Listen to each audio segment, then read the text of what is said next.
صل على سيدنا محمد نور الذات والسر الساري في سائر الأسماء والصفات وعلى آله وأصحابه في كل نفحة ونفس على كل معلوم لك. السلام عليكم ورحمة الله وبركاته. وعليكم السلام ورحمة الله وبركاته. Par la grâce d'Allah, je voudrais commencer par adresser des remerciements sincères à son endroit, car il nous reconnaît le bienfait, il ne peut pas être rapproché de son Seigneur. Adresser des remerciements au Conseil fédéral de Tidjani en Côte d'Ivoire pour cette initiative ô combien louable dans le cadre de la fraternité,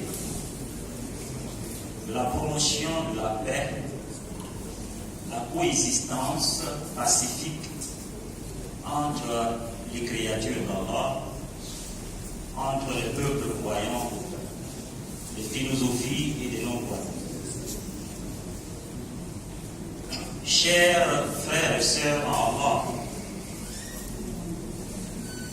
ambassadeurs et missionnaires pour la paix, envoyés à l'humanité, l'occasion m'a été offerte pour apprendre de vous en dégustant ce mets et ce repas de ce matin du vendredi béni sous le thème Islam, paix et lutte contre l'extrémisme.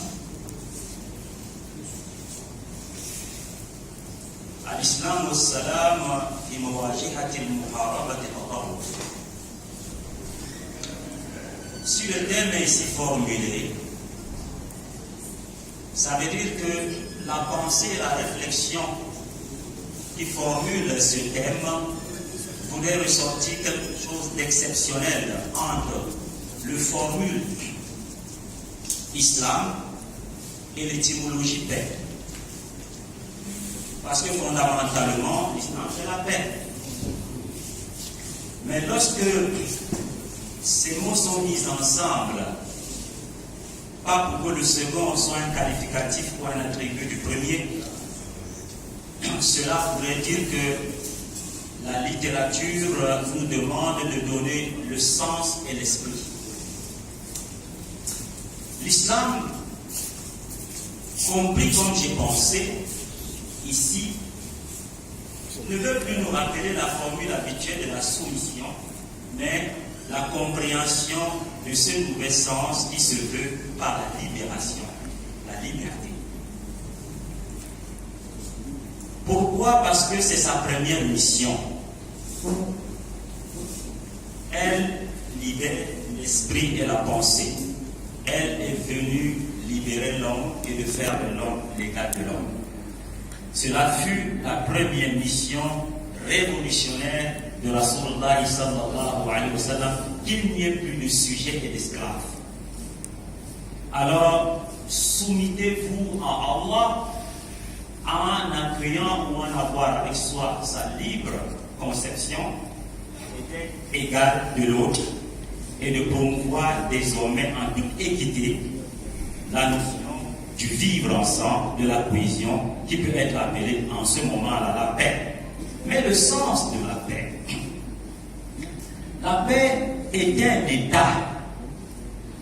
La paix est un état d'esprit, d'âme, de pensée, de cœur, d'estime et de corps physique dont jouit le porteur de la dite paix dans l'intérêt dont il est voulant, désirant, il se plaît, veut sauvegarder ou en fait sa promotion. C'est ainsi que, en faisant sa promotion, il se veut de la garder jalousement. On peut appeler un agent de la police un gardien de la paix. Mais pourtant, il porte avec lui un arme. Il veut garder la paix pour la société. D'où découle la sûreté et la sécurité. Ça, c'est dans l'ordre physique. l'intérêt qui porte chacun à pouvoir sauvegarder la paix, on retrouvera que on peut l'avoir dans le cœur et on va l'appeler la tranquillité. On peut l'avoir à la pensée et on peut l'appeler la satisfaction morale. On peut l'avoir dans l'âme. On peut en ce moment-là appeler cela l'état de lumière. On peut l'avoir dans l'esprit. On peut appeler maintenant l'élévation spirituelle.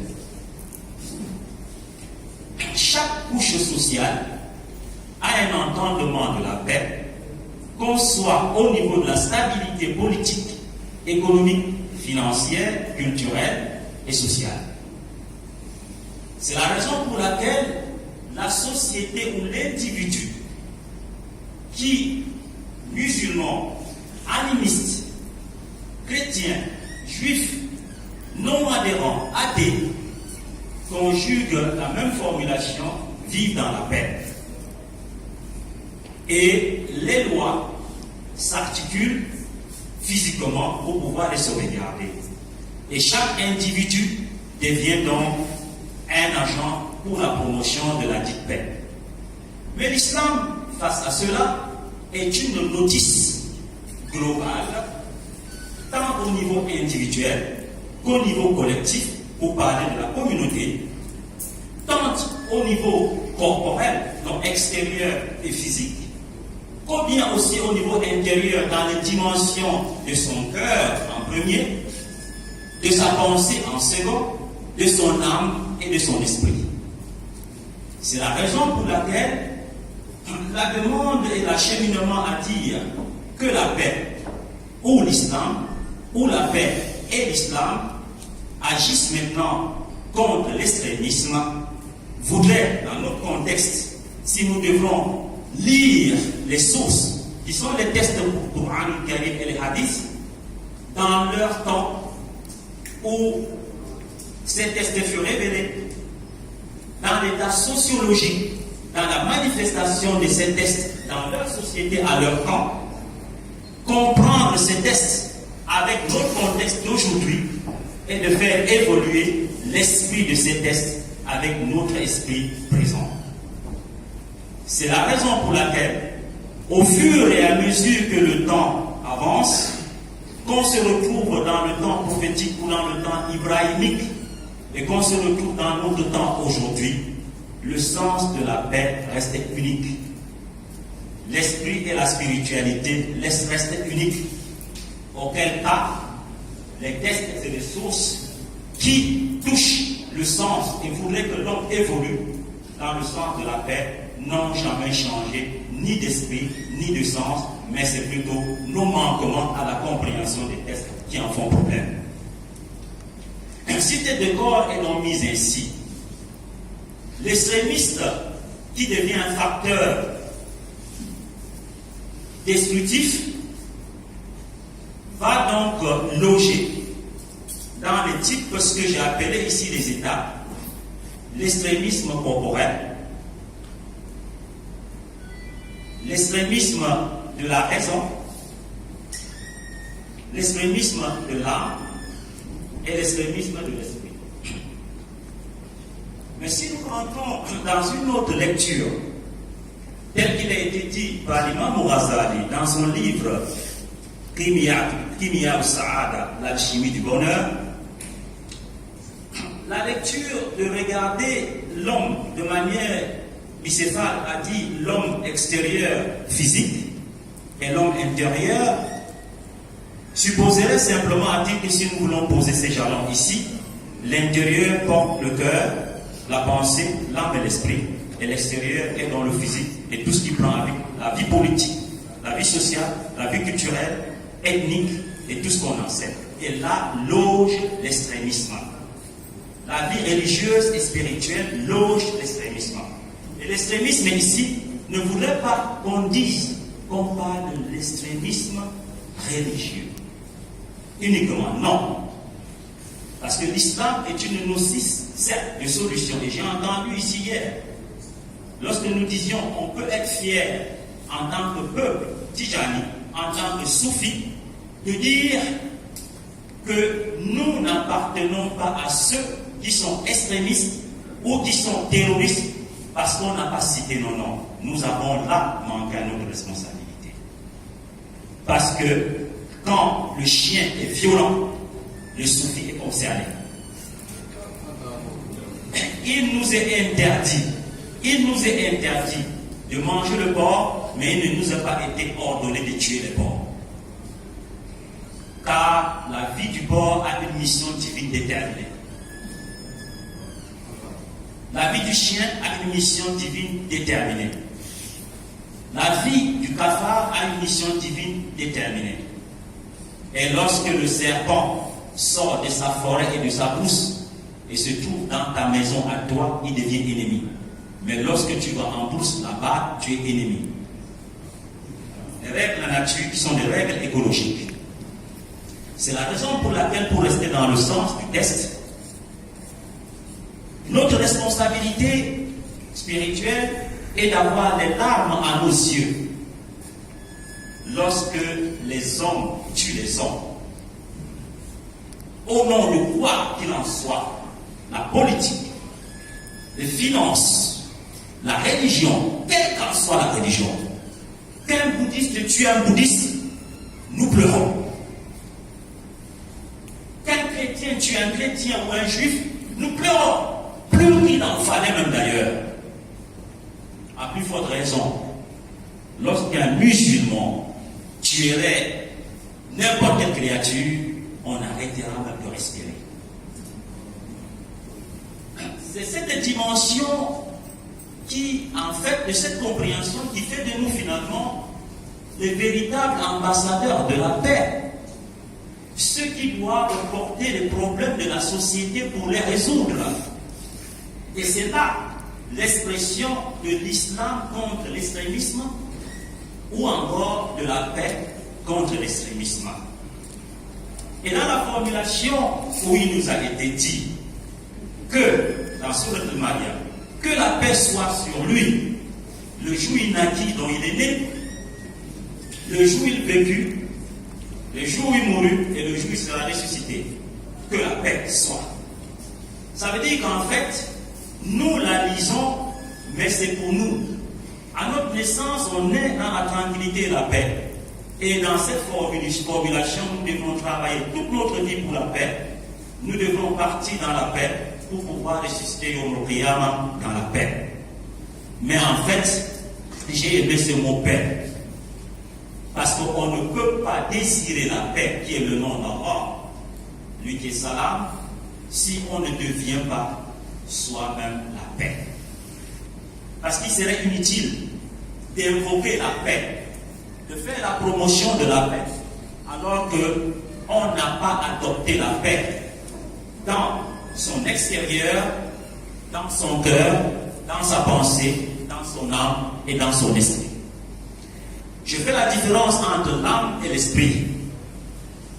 Parce que l'esprit n'est pas l'âme. L'esprit est éternel, mais l'âme est mourante. L'esprit est éternel, ne meurt jamais. Allah a soufflé en lui son esprit qui est éternel. Et après il la reprend. Et quand il la reprend, l'âme reste dans la poitrine. Et le rôle de l'âme, c'est de recevoir l'esprit et de les conduire dans les nerfs, dans les extrémités du corps.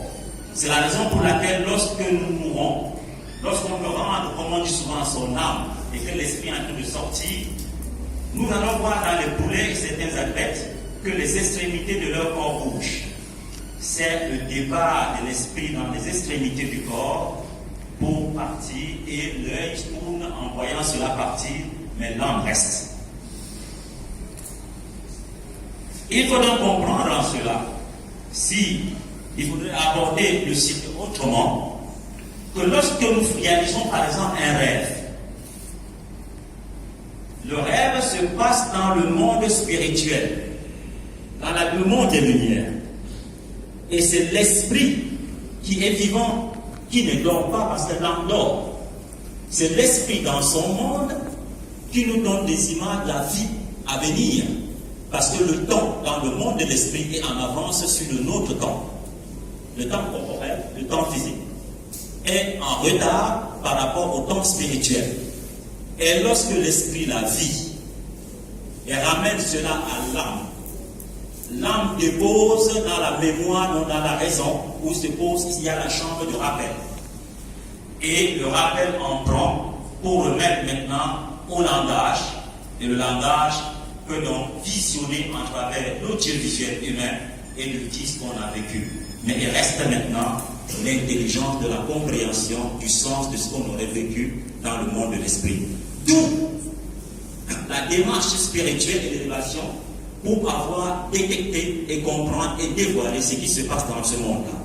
C'est un autre aspect de la paix, parce que nous voulons être dans la paix dans ce monde, et être dans la paix de ce monde, déconnecter des choses de ce monde, et les vivre ici dans notre monde, sinon on n'aura pas la paix. Si je l'ai donc dit ainsi, sans pour autant évoquer autant des tests, mais il y a une source prophétique pour Rasulullah sallallahu alayhi wa sallam nous mentionne par exemple en disant toute personne qui portera des ennuis, tout musulman qui ennuiera un chrétien ou un juif se retrouvera yawm al-qiyamah face à moi pour être jugé devant Allah. Notre responsabilité face à la mission de la paix. Ce qui veut donc dire que les aspects aujourd'hui dans nos discours parfois formulés, caractérisant l'autre chose, et disant de l'autre autre chose, veut simplement dire que nous avons très mal compris les textes. Et je me réjouis tout à l'heure des lectures qu'a fait Imam Koulibaly. Parce que dans Ali Imran, il a lu deux passages. L'une à la 104 et l'autre à la 110. Il dit Kuntum khayra al-umma. Et dans l'autre, il dit Waltakum minkum ummatan. Mais nous, chaque jour, nous disons Kuntum khayra al-umma. Et on traduit par Antum khayra al-umma. Or, le verbe utilisé ici dit vous étiez et non pas vous êtes. Et dans l'autre passage, il dit Waltakum minkum. Qu'il soit issu de vous une communauté qui appelle au bien. Ça veut donc dire, en fait, il fut un siècle où nous maîtrisons les savoirs, le sens de la paix, et les véhiculons et faisons la promotion et les vivons en nous. On avait ces qualités, entre guillemets, du divin, d'être ceux qui vivent la paix et la pratique, et le donnent à tout le monde, et ils étaient reconnus en tant que tels. Mais lorsque nous avons baissé en degré, et nous avons laissé de travailler effectivement pour la dite paix, nous ne sommes plus devenus les meilleurs. Et c'est pour cette raison qu'Allah subhanahu wa ta'ala revient maintenant pour dire qu'il soit issu de vous. Maintenant, c'est plus tout le monde. Avant, c'était tout le monde. Mais il faut qu'il y ait des gens qui ont compris, qui se sont formés et qui feront ce travail dans la communauté musulmane et dans la société en général. Et c'est cette dimension de compréhension que je me voudrais personnellement de pouvoir faire l'exercice de partage avec vous dans les minutes qui m'ont été accordées. Mais où loge en réalité la mission de la lutte contre l'extrémisme? Est-ce qu'elle loge dans la politique sociale et financière, économique? Est-ce qu'elle loge dans les mosquées et les zawiyas? Est-ce qu'elle loge dans les universités? Est-ce qu'elle loge dans la pensée des savants ou dans les cœurs et les lumières des érudits spirituels? Écoutons Allah. Écoutons Allah. L'appel à la paix. L'appel à la paix ou l'appel à l'islam. L'appel à la paix ou l'appel à l'islam. Sur ces différentes dimensions, Allah subhanahu wa ta'ala nous dit Ud'u rabbakum tad'uan wa khufyatan innahu la yuhibbul mu'tadin. Appelez votre Seigneur en toute humilité, en toute discrétion et recueillement, car il n'aime pas les transgresseurs. il utilise la formulation impérative au pluriel. En fait, il faudrait comprendre par ici qu'il faudrait que nous commençons par l'état intérieur. Qu'on adopte le système en nous. On serait transgresseur lorsque nous ferons la duplicité. Un discours qui se dit alors que dans le fond, c'est pas ça. Il faudrait que le début soit l'intérieur de chaque individu afin que la pratique, comme on le dit, confirmation intérieure, langage prononcé, exerce des mots. Pour vivre la guerre contre l'extrémisme à la fois en soi et la guerre contre l'extrémisme hors de soi. Et j'aime ce langage. C'est là où personnellement je loge la jihad. Car qui lutte contre la jihad n'a rien compris. C'est la formule magique. La formule magique, c'est la jihad. La formule magique, c'est la jihad. Car la jihad, c'est entrer en combat et en guerre contre sa passion, contre son fort intérieur, pour changer de l'intérieur et devenir un engagé pour la paix, un missionnaire pour la paix. Car l'extrémisme est un état de soi personnel avant d'être un état collectif. Et tuer l'extrémisme à partir de sa semence, à partir de sa semence sous son origine, c'est tuer la passion du radicalisme, de l'extrémisme dans soi-même. Elle est d'abord pensée. Il faut la détruire dans la pensée. Et la jihad, si j'ai dit comme formule magique, c'est dans le sens du dernier discours de Rasulullah sallallahu alayhi wa sallam, où il a dit nous devrons nous engager désormais pour la jihad akbar. On demande à Rasulullah sallallahu alayhi wa sallam, c'est quoi dans la jihad akbar? C'est quoi la grande guerre sainte? Il dit, c'est la lutte contre soi-même, contre sa passion, contre ses envies. Et l'envie est l'extrémisme, le radicalisme.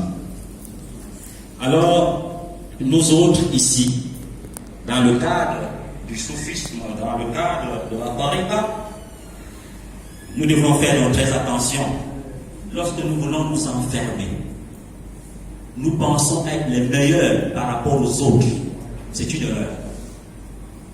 De penser qu'on est meilleur par rapport aux autres, c'est une erreur. Car la lumière est un bloc non partiel que partage aussi tout le monde. Si nous sommes dans la lumière, d'autres sont dans la lumière. Si nous recherchons